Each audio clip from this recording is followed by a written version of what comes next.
and seemed to nail it on the intro, which was great. So 10 seconds in, here we go. Hello, everybody. Welcome back to the show. Welcome back to Nay's Garden, where we're just taking it easy like we always do. And we're just laid back and nothing exciting ever happens here. And I know there were problems with the sound. I went back and I was watching. I got about 49 minutes into that interview. It was really good, man. I really enjoyed it. Hey, Enoch. But the sound was bad at first. And let me tell you guys why the sound was bad. I didn't realize this until after the interview started, but my sound was broadcasting out of the Zoom app to my television set. So the entire interview, his audio was coming out of my television speakers. Now I realized that about 5 or 10 minutes in, and I turned the TV set up all the way, and it helped. And you can, I'm loud and he's quiet, but if you put the volume at about 3/4, it sounds pretty good. And once we're up and running, man, you can hear every word that's being said. You know, I'm watching on a home stereo system, but once we're up and running, man, it was good. And Christopher Brook. Hey, Christopher. What's up, man? I don't really use Facebook too much. Just broadcast to it, you know? It's just a movie screen for me, basically. As it should be. There's a lot of hate on Facebook, man. I just don't need to be exposed to it.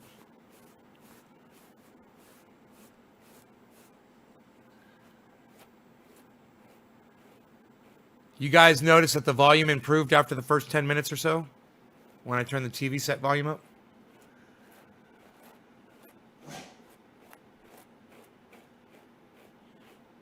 I want to talk to you guys about Michael Brooks. Give me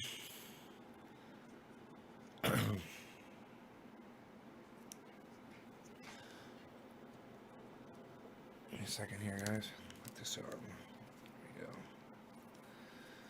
You know, I was on Jimmy Dore tonight watching his broadcast, and I was reading the comments that people were putting up in the chat and the super chat. And I was really disappointed in people. You know, a lot of people don't know the story, and I'm going to tell you the story, goddammit. I love these people. It's my life, and, you know, podcasting is my life, and following podcasters is my life, and I'm not going to sit around and let people talk shit about people I love. So if you guys really want to know what happened between Michael Brooks and Jimmy Dore, it's really pretty basic. Okay? Let me just give you the bare bones minimum. Michael Brooks said that he felt people should have voted for Hillary Clinton. He's calling it strategic voting. It's so fucking stupid. Because of the DACA recipients. On that one issue alone, everyone should vote for Hillary and not Donald Trump. And what Jimmy Dore said was, you guys gave us Hillary Clinton as an option to vote against Donald Trump. What did you expect people to do? And that's what was said. Hey, Ron Lovenberry, how did you find my show? Let me know, please, Ron. I love the fact that you're wearing a face covering.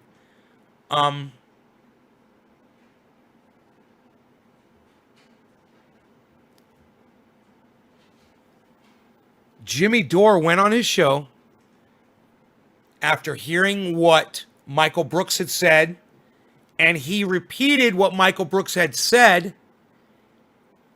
but he didn't say the guy's name, didn't drag his name into it, and just said he didn't agree, said why he didn't agree, and said that the guy was a fucking dummy. Michael Brooks was a fucking dummy for saying people should vote for Hillary Clinton. He was a dummy for saying that. Don't agree. The argument can go, it's an open argument. There isn't a right or a wrong answer. Everyone's entitled to their opinion, especially when it comes to politics, especially on this show. You're entitled to your opinion. After listening to both Jimmy Dore and Michael Brooks, his response is what started it all, okay? Because Jimmy Dore never mentioned him. And Michael Brooks could have come on, responded, and kept it anonymous too, and they could have fucking walked away, you know, shaken hands or spit at each other, whichever it was, and called it a day. But Michael Brooks decided to name Jimmy Dore, to call him out by name, and to play his segment on the Sam Seder Show. So before, when you guys are on Jimmy Dore and you hear people saying, oh, Jimmy Dore's not addressing the Michael Brooks death, blah, blah, blah, blah, blah, blah, blah, Jimmy Dore doesn't have to say anything. You know, Michael Brooks went so low. You ever heard that? When they go low, we go high. Well, Jimmy went a little low. And Michael Brooks sunk to the goddamn bottom of the murky fucking swamp, is what Michael Brooks did, by trying to call Jimmy Dore out. And in doing so, set this entire feud in motion between both factions. Now, I was a fan of both for a very long time. I would watch Jimmy Dore and I would watch the Sam Seder Show. I would get great things out of both of those shows. But it became quite apparent to me how Sam Seder really felt about Jimmy Dore when I heard him make some off comments about him. And boy, oh boy, it wasn't long after that, their support of Hillary Clinton, their bashing of Jimmy Dore, and I said, you know what? I can't take the Sam Seder Show anymore. I've had enough of these guys. I'm over it. I unsubscribed from them. I stopped watching them, and I stopped recommending them to you guys on my channel. Now, several days ago, I made a tweet at Michael Brooks, and I said, Michael Brooks is Sam Seder's laugh track, meaning that I couldn't stand the way Michael Brooks used to sit in the back behind Sam Seder and do a fake laugh when Sam Seder said shit that just wasn't funny. And he would force the laugh out. And one time, that fucking camera panned over, because the cameras on podcasts are set sometimes to display the person who's making the sound, right? And Michael Brooks wasn't thinking. And Sam Seder said a dumb fucking joke, and Michael Brooks did this. Ha! Ha! And the camera went to him, and I looked at him, and I've always known he's done this fake fucking laugh, and I've always called him out for it, and I've always said, Michael Brooks, your fucking phony laugh sucks. You're not doing a radio show. Quit fucking jerking your dick off and pretending that you're fucking Howard Stern. You're not, okay? You're not fucking radio. You're not New York City fucking radio. You're not Howard Stern. Stop laughing in the background at jokes that aren't funny. You sound like you're trying to do radio. We can see you, Michael Brooks. We can see you. Now, I always had a problem with him. Always. I didn't like him, you know? But I learned to respect him and his opinion for what he did and how he presented it. And then I heard how he talked about Jimmy Dore, and all that went out the fucking window. I was like, you couldn't approach that in a more mature way? Really? You're going to fucking try to smear Jimmy Dore because he had an opposite opinion to you and he had the decency to not bring your name into it? No. Michael Brooks was the one that fucking sunk to the bottom. He's the one that, and you guys can go research this, he's the one that decided to bring up Jimmy Dore's name, and then all hell broke loose after that. And you guys can go and see for yourselves. But nothing but disrespect from Sam Seder's camp. And Jimmy Dore basically just, doesn't like to talk too much about it. He kind of leaves it alone. Now, I'm sure you can find Jimmy Dore talking some smack about Sam Seder. I haven't heard it. I'm sure if you went and you looked, he certainly deserves it for the things that he said about Jimmy Dore and his show. But Jimmy Dore rises above all of this, and on his show refused to address it at all. And that's fine. The way Michael Brooks attacked Jimmy Dore, the way he dragged him through the mud, he doesn't fucking deserve a response in death. And I totally agree with Jimmy Dore's response. And if Jimmy Dore wants to collect his thoughts over the next few days come out and say something or not. It's his choice. I'm not going to hold it against him. Like I said, the man talked mad shit about him. He talked mad shit about him and his cronies.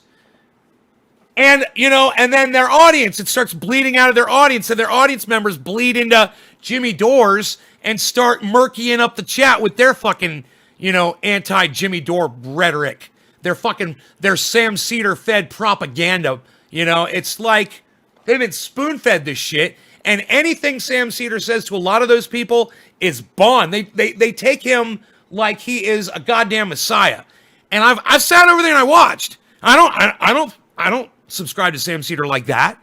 I appreciate some of the things he says. I appreciate his knowledge. I don't subscribe to him like that, though. And I just think that people that blindly subscribe to anybody, there's a problem with them. And let me tell you something. There's a whole lot of Sam Cedar fans that are like that. They're all over there calling each other comrade, and they think it's cute, calling each other socialists and comrade, like it's a big fucking joke. But let me tell you something. It's not a joke. You know what they're all saying about Michael Brooks tonight? All of them. Rest in power. Rest in power. Rest in power. Rest in power. Rest in power. Rest in power. Now, granted, Michael Brooks had a powerful voice. He reached a lot of people. Millions and millions of people heard his voice. And I agree that he deserves respect. But a lot of those people wouldn't be making that comment, rest in power, if they had seen the way he acted like a fucking little piece of fucking shit child and dragged Jimmy Dore's name through the mud and started the whole goddamn thing. It was Michael Brooks that did it, okay? It was Michael Brooks. He was the guilty party. And if you can prove me wrong, go out there and try. Just fucking try to prove me wrong. As sure as the fact that pit bull is going to drag that goddamn cushion down on the ground as soon as I clean up the floor. Fucking, this is the motherfucker that was responsible, and Jimmy Dore doesn't owe him a fucking breath. Not even a breath of air on his show. He earned it by talking the shit. He said Jimmy Dore had nothing to offer the conversation. Oh, man, what did you just say? You fucking dead piece of shit. What did you just fucking say? You said Jimmy Dore doesn't contribute to the political conversation? Wow, talk about jealousy, man. What a ugly, jealous little fucktard. And you know what? I have no problem fucking running this motherfucker through the mud like he ran Jimmy Dore through the mud. Fuck him! Anybody got a problem with that because he's dead? The only reason I'm doing this is because of all the fucking support he's getting now that he's died. I don't want people to forget that he was a fucking piece of shit. To my buddy. To somebody that I love. He was a fucking piece of shit. A fat-mouthed piece of shit. He could have risen above it. He could have shown everybody, just how mature progressive pundits can be, and he chose to fucking go right into the fucking mud. Dragged his fucking dick through the dirt. Hey, Jinman. Cheers, buddy. Oh, it is 420 in Newfoundland, isn't it? Look at that. Look at this. Look at that. Let's smoke a little bit.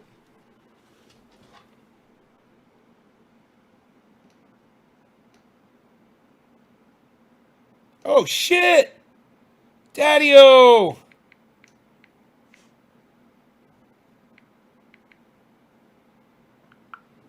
I got a text message from a very good friend that I never hear from. And I couldn't be happier right now. This whole COVID thing, man, everything is so fucked up. This guy could trim a pound of cannabis in an hour. He can trim a pound in 1 hour. And he does it good, and he does it right. He's the fastest trimmer in the world, I think. I don't think anybody can trim a pound in an hour. Not by hand, and not the way he does it. I miss you guys so much.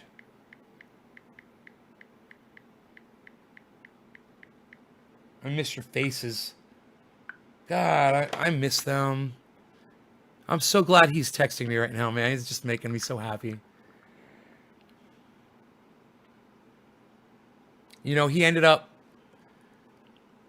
getting married and having a kid with this girl that I said, you know, you guys would make a great couple if you would give each other a chance. She obviously loves you and you obviously love her. Why don't you guys go out, man? He looked at her, she was sitting right there, and they both looked at me and they laughed and they fucking laughed. And one day, it was about 2 months later, it was just her and I. And I was like, what's up with you and Travis? I mean, he's such a great guy. And I just think, you guys have known each other for so long. Why hasn't anything happened there? And she looked at me and she said, you know how many people have said that to me in this bar? I was like, so it's not just me. See, I'm fucking right. What are you doing? They ended up getting together. They ended up having a kid. Now I'm hearing from him. Just working, doing my shows.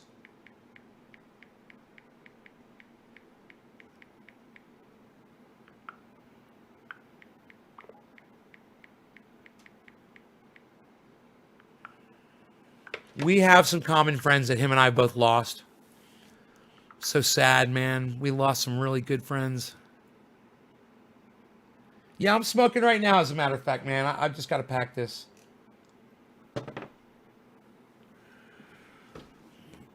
He doesn't know about my girlfriend passing away. Tell him that. He has no idea. Nobody knows about that shit. He met her, you know, and we were all friends.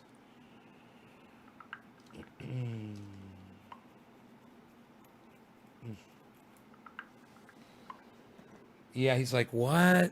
Yeah, I know, bro.